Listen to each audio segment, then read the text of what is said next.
Kamusta mga kadilubyo? Ang topic natin ngayon ay tungkol sa umiinit na iringan sa pagitan ni Congressman Tevez at ni Ben Tulfo.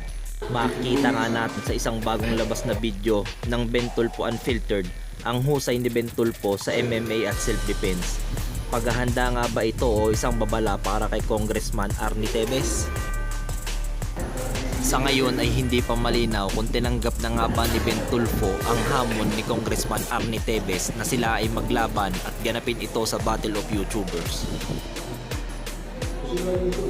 Kung ito nga ay matutuloy, sinabi ni Boss MG na handa niyang gawin na main event ang laban na ito at ito ay isang malaking karangalan sa Battle of YouTubers. Sinabi pa ni Boss MG na kung sakaling matuloy nga ang laban na ito, ay ibibigay nila ang lahat ng kikitain sa security guard na naagrabyado ng anak ni Congressman Arnie Tevez na si board member Kurt Tevez. Sa ngayon ay inaabangan ng lahat kung matutuloy nga ba ang bakbakang Ben Tulfo at Congressman Arnie Tevez. At yan na muna ang update natin sa ngayon mga kadilubyo. Maraming salamat.